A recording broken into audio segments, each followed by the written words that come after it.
This is Nick. This is Jack. It's Thursday, the new Friday, November 30th, and today's live pod is the best one yet. Jack, it's a T-Boy. That's right. This is the first ever live taping of the T-Boy pod. Jack, we got a studio audience here. We got hundreds of Yetis out there.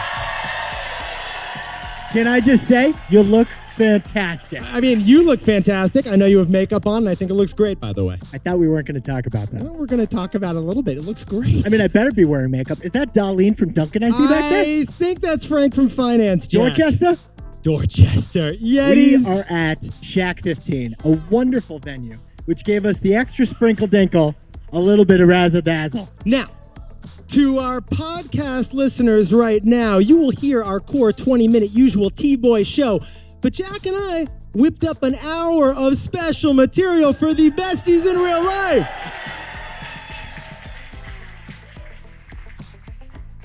We have some special storytelling just for this live T-Boy audience. But Jack, speaking of stories, what are the 3 stories for today's best pod yet? For our first story, there is a shocking new rival facing all the dating apps. Non-dating apps. We didn't meet on Hinge, we met on Yelp. For our second story today, after a 4-year wait, Tesla finally delivers the Cybertruck. But Tesla's Cybertruck has more in common with fashion than with cars, and we're going to tell you why. For our third and final story, Mark Cuban is quitting Shark Tank and selling the Mavericks. What? Why is this billionaire making these moves? Because Mark Cuban is opening up the Las Vegas Playbook. But Yetis, before we hit that wonderful mix of stories. That is a wonderful mix. We had no idea what mix we were going to do today. I love this mix, Jack. San Francisco, are you tired?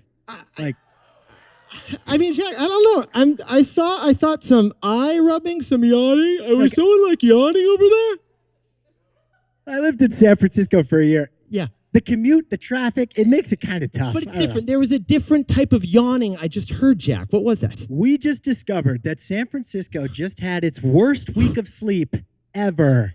Literally. And we have data to prove it. Oh, we got the data. Jack, you want to whip up the context for us? Get this, Yetis. 8 Sleep is a smart mattress startup that tracks how much you sleep. I mean, of course, San Francisco, you would have a mattress startup that tracks your sleep. It's a life hack. We like to optimize here in SF. But according to their sleep tracking data, San Francisco's sleep quality plummeted last week. There was a 27% drop in good quality sleep. There was a 27% jump in low quality sleep. There was a 27% jump in the number of San Franciscans who got less than 5 hours of sleep a week. Now, Jack, we got to pause the pod for a second. Why did San Francisco just have its worst week of sleep of the year, literally? Are they exhausted from the grueling hills? Fillmore? Did you What happens if it snows? Don't even talk to me about that. Jack, La Taqueria, the tacos, did they bother your tummy a little bit? Is that why you didn't sleep? Little Burning Man nightmares from some of the...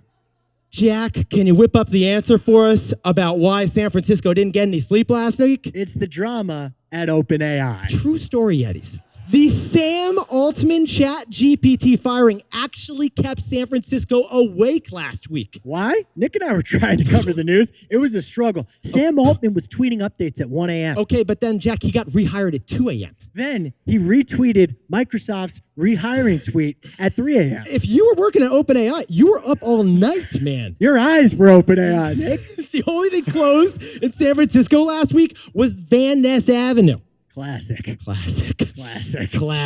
But San Francisco, we hope that you get some Z's tonight. Because you have some serious sleep debt that needs to be repaid. So catch up on a full 8 tonight. But in the meantime, Jack, we know exactly how to keep San Francisco awake, don't we? Hold that melatonin. Yeah. Let's hit our 3 stories. Jack, let's hit our 3 live stories. 15 years before this song, 2 boys from the Northeast met in a dorm. They had an idea that caused a cultural storm. It's the best one yet, but the best is the norm. Jack, Nick, that's it. I don't even think they need to practice. 50%, that's a fat tip. T-Boy City on your list. If you know, you know, cause we ready to go. We can't wait no more, so just start the show.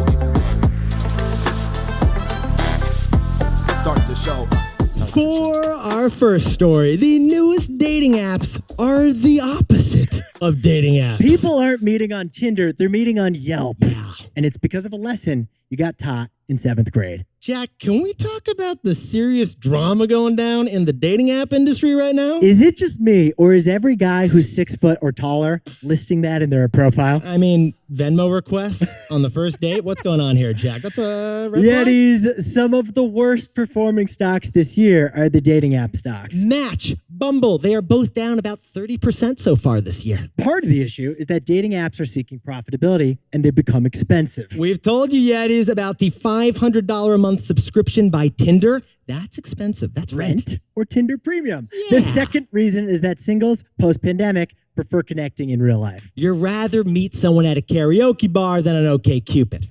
Also, Gen Z in particular seems averse to the idea of hookup apps. But that does not mean that people are not finding love right now. Get this. Yes. The new top dating apps are not dating apps. The new top dating apps aren't Tinder, Hinge, or Bumble. They're Yelp, Strava, and Duolingo. According to the Wall Street Journal, you're ditching dating apps, but you're finding dates on other apps. Jack, let's sprinkle on some context here. Got some examples. You ready? Yeah. Okay. Maybe you found your new significant other by scrolling reviews on Yelp, the retail review site. This guy also loves Souvla. Yeah. They also get their chicken wrap with French fries every time. 5-star review for going Greek style? That sounds like a first date potential. Nick, we both go to the Chestnut Street Souvla. There we go. That should be our first date location. Boom, that's happening. Another example, maybe you found your new girlfriend on Duolingo, the language learning app. She's also level 7 in French. Ooh, oui, oui. Enchanté. Well, maybe you say your first je t'aime on your honeymoon in Provence. This one's close to home. Yes. You found your boyfriend on Strava. Yeah. The social app for sharing your run and your jog and your bike ride. You met at the 10K in Golden Gate Park. Maybe you continue the relationship, Jack. He liked my personal record post. Why not ask him out for a run? And besties, as Jack and I were preparing this story, we were thinking, this makes sense, doesn't it, man? Because non-dating apps, the way you handle yourself on non-dating apps, that's a more authentic signal of who you are as a person. Yeah, like if you left a Yelp review about the Lululemon store on Union Street, that signals you have similar hobbies or certain lifestyles and maybe a particular income. Or to quote Bad Girl Riri, I fell in love in a hopeless place. That hopeless place was a 5-star review of Chick-fil-A that you found on Yelp. So, Jack, what's the takeaway for our buddies who are everyone looking for love, not on a dating app? It's a classic lesson from English in 7th grade. Show, don't tell. Yetis, you probably heard the term show, don't tell. Like in middle school, when they were teaching you how to write essays, you learned about show, don't tell. Don't tell us how you feel. Show us how you feel with your words and your actions. Well, that is the same lesson from your old writing class that applies to dating today. The bio on your Tinder profile tells everyone that you like Greek food. But your Yelp review shows how actually adventurous you really are. Showing is a way more powerful, effective, and authentic way to express yourself than telling it. And this writing lesson, it explains why non-dating apps are beating dating apps.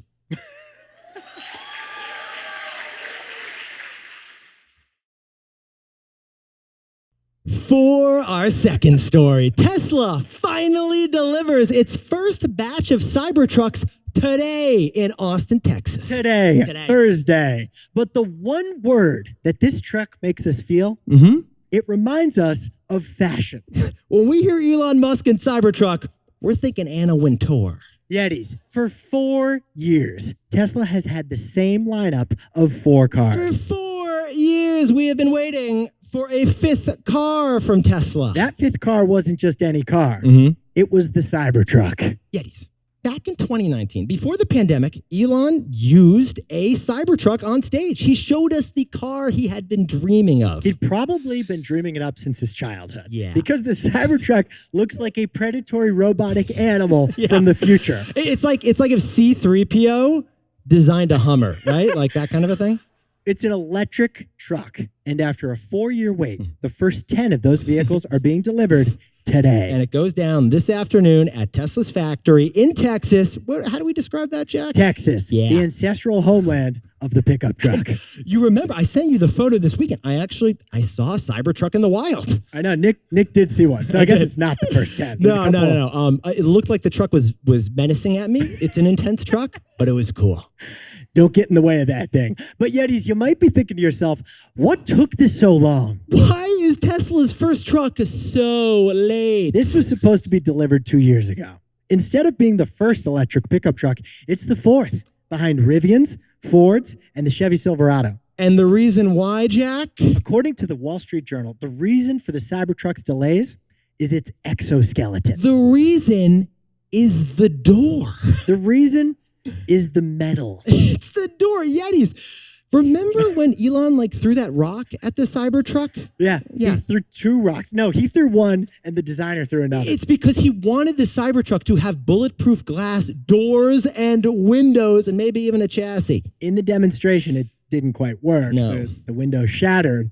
Nonetheless, Elon is determined that the Cybertruck is bulletproof. Right. Now, most pickup trucks, they have aluminum doors, right? Most pickup trucks have aluminum, which is a light, malleable metal that is good for fuel efficiency. But Jack, can you sprinkle on some periodic table of elements context for us over there? To achieve the futuristic look of the Cybertruck and achieve bulletproofness, he needed a new metal. Ultra hard stainless steel.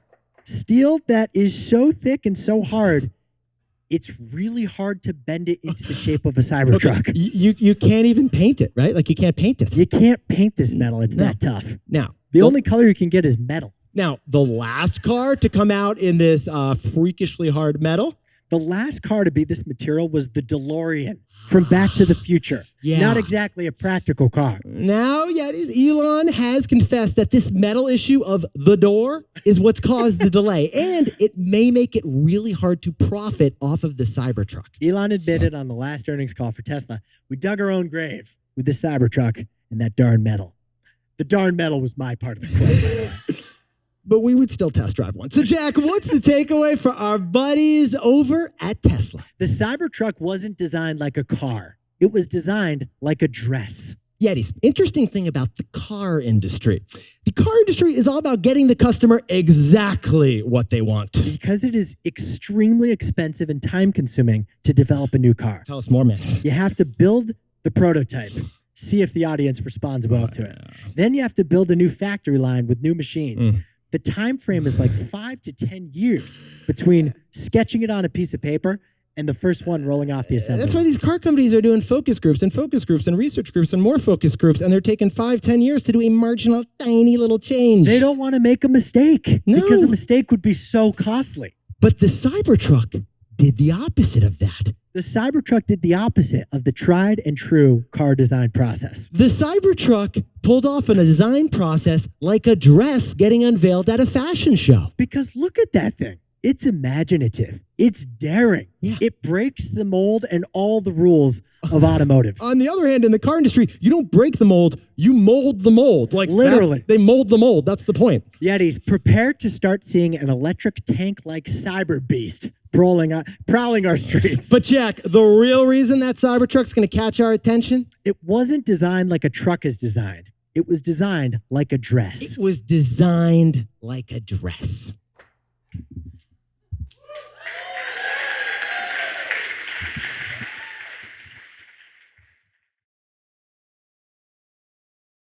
For our third and final story for the live podcast, Mark Cuban is quitting Shark Tank and selling the Mavericks? Why? Because he has a bigger vision. Yeah. To turn Dallas into Las Vegas. Mark Cuban, Jack, worth $6 billion.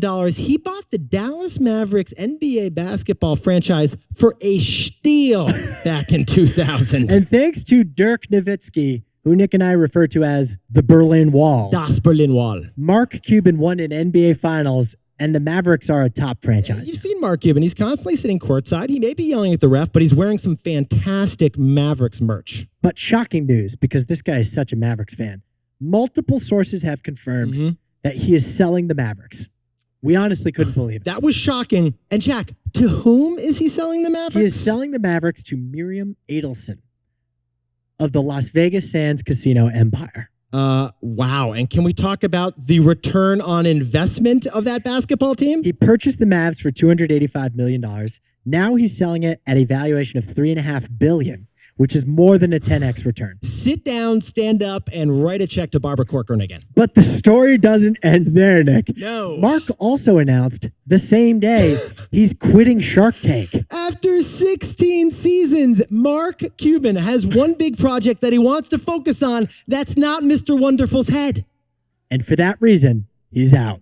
Yetis, here's what Jack and I found fascinating about this story.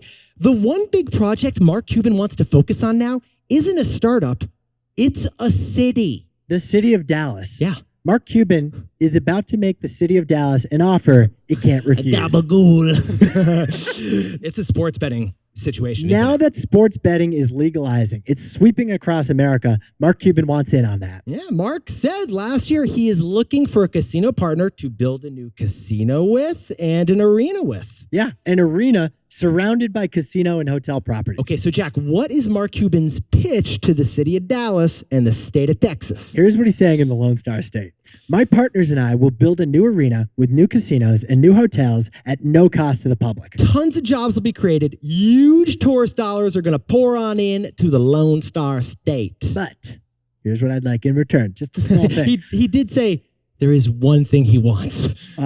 We need you to legalize sports betting and gambling in Texas. No big deal. We just need the state to change its entire policy on sports betting. Now, although he is selling the majority of the Mavericks to the Adelson family, he's actually going to remain in charge of basketball operations. Yeah, basically he's going all in on the city of Dallas, and now he's got a lot more cash to invest. And since he's not on Shark Tank, a little more time to lobby. That's his master plan. And that feels like our takeaway moment. So, Jack, what's the takeaway for our buddy Mark Cuban and whatever he's up to now? What Mark Cuban is really testing is the Las Vegas Playbook. Okay, fascinating thing we've noticed. 5 years ago, the Supreme Court ended the nationwide ban on gambling and sports betting. Which means the Supreme Court also ended Las Vegas's monopoly on casinos and sports betting. That should have crushed Las Vegas. It should have been crushing news to the city of Las Vegas to lose control of the one industry the whole city is dependent on. But Jack, that didn't really happen, right? Not at all. No. Las Vegas is hotter than ever. They've added 4 major pro sports teams in the last 6 years. They just had the F1 Grand Prix. They had that $2 billion sphere that I can see it from here, basically. Bono came to town to perform in the sphere. I've never seen him live. Las Vegas realized that betting on a live football game in a football stadium is better for the city than betting on a slot machine. In fact, Jack and I are willing to make a bold prediction on Vegas right now. Is it just us, or is Las Vegas going to host the Olympics? 2036? 2036. I think it could happen. Yetis, Mark Cuban is trying to borrow that same formula that Las Vegas did and put it into Dallas. That formula is sports plus betting. It's the Las Vegas Playbook. It's the Las Vegas Playbook.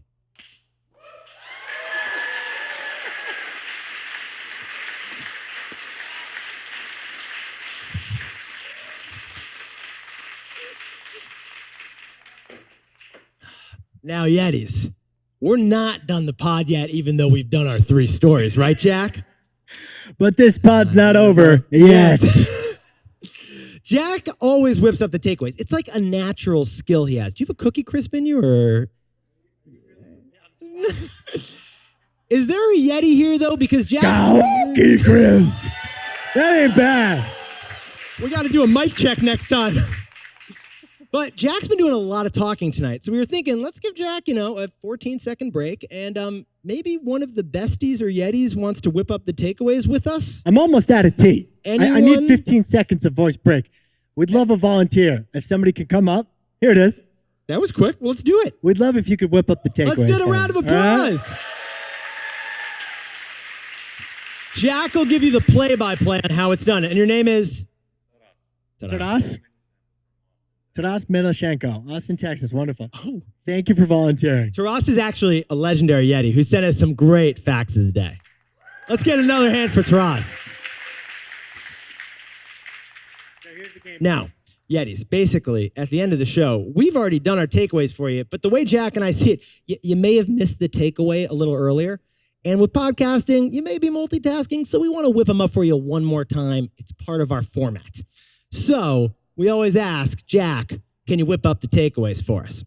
So, you ready? All right. I'm ready. Let's go.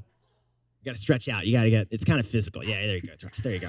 Let it go. Let it out. You got it. All right.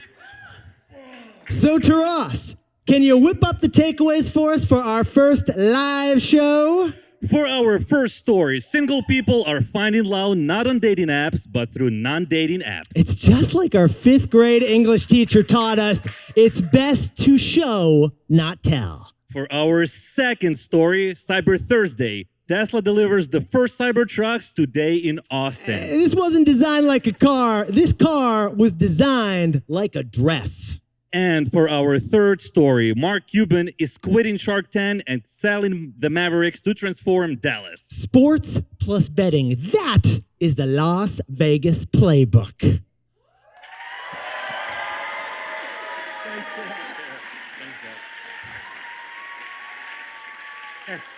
Thank you so much. I mean, thought AI was going to take my job. I know. I'm worried for you. That was very good execution. If anyone writes a review that Taras, no, don't worry. We shouldn't go there. We read those reviews. But it's still not the end of our show because it's time for the best fact yet. Is Laureen Hidalgo in the audience? Laureen is here! Laureen, Nick and I reviewed the best fact yet that you submitted. We loved it. It's super apropos. If you're willing to volunteer, we'd love if you could present it to us. Let's have a round of applause for Laureen. Thank you so much for coming out.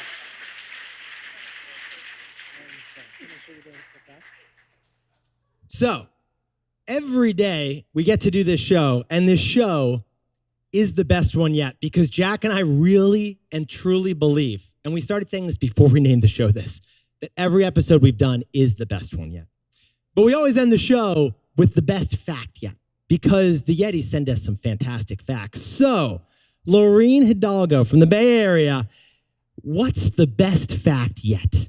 The ferry building that we're in right now is built on a landfill largely made of ship hulls used during the gold rush. Wow.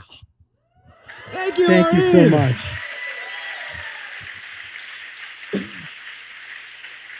So the ferry building, it has gone from gold rush to hosting podcasts. Ship hulls? That's pretty cool. The hull of a ship? Yeah. We're in a Starboard? ferry building and we're standing on the remains of vessels. That's just pretty cool. There's also At some one great food. point, this building, the ferry building, was the second busiest transportation hub in the world. And you can still take ferries throughout the Bay Area from this location, which we highly suggest. This is our West Coast HQ. It's a pretty great place. This has been pretty awesome. Really cool. Wow. But we've always got to end the show with one final thing. What is a T-Boy pod without celebrating some wins? Does anyone out there have a birthday? Or raise your hand if you've got an anniversary, or maybe you just got a job promotion, or a bar mitzvah, or a bat mitzvah? Can we see some hands of anyone celebrating anything today? All right. Okay. We're going to pass this mic around, okay? We're going to celebrate some wins. Nick, let's kick it off with one. Oh, Rachel, you good to go? Great. What's All our, right. What's our first? Well, before we sign off the podcast, Jack, we got to whip up some takeaways. For our first shout out on the pod, we got to talk about Joe, Quad, and Hannah, a couple of Yetis who are celebrating a 1-year anniversary here at the show. Congratulations. Can you share your shout out? I just got promoted.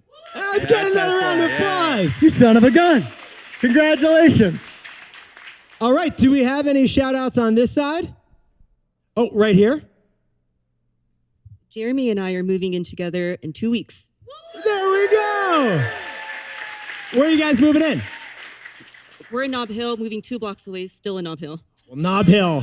is fantastic. And it is within that Suvla delivery zone. Any other shout outs over here? A few weeks ago, I retired from pro basketball and accepted a full-time job offer in Nice. My goodness. I want to share your name with the audience. Abby. Is that my name? Yeah. Abby, congratulations on retiring from pro basketball and the new VC job. That's incredible. Congratulations. We got another shout out over here, Jack. I'm here with my 2 wives, my work wife of how many companies we work together? 7. And my patient wife that we just celebrated our 5-year and our Hawaii 5-0. Congratulations. As someone with a work husband, this is wonderful for us to It's a see. beautiful, beautiful thing. Oh, we got one more over here, Jack. Now, the great thing about the shout outs is we actually have no idea what we're getting every day. It's like an exciting mixed bag of chocolates Jack and I get to jump into. I'm here with 4 of my freshman year roommates, and 2 of them just got engaged a week ago. Oh, unreal. Freshman year roommates? Congrats on the engagement. All right, where do we go for when's the invite coming? We'll follow up after the show on it. Nicholas.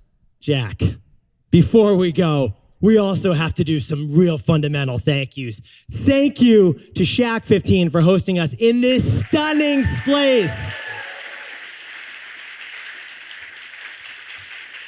Thank you to Frank, a master baker who baked us a T-Boy cake with a Yeti on it. You got to get a picture of this thing. The frosting to cookie ratio is very strong with Frank. Thank you to Sydney, who came all the way from Buffalo. She's the winner of the Best Trip Yet sweepstakes. Yeah. And she's making the trip our best trip yet. Sydney's first time out on the West Coast, and she came all the way out here from Buffalo for the show. A thank you to the team T-Boy who is here with us right now, right, Jack? Rachel is crushing it right here. Adam, our producer, is the best editor I've ever encountered. And finally, a thank you to the people who we do this for, and we are so proud to get to do it for you. Thank you to all the Yetis and the besties out there for coming and being a part of this. We are so lucky.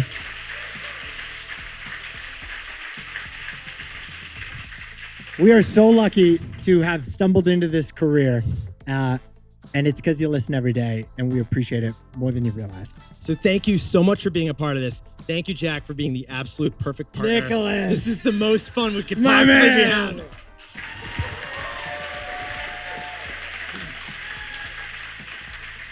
And to anyone else celebrating something today, make it a T-Boy. Celebrate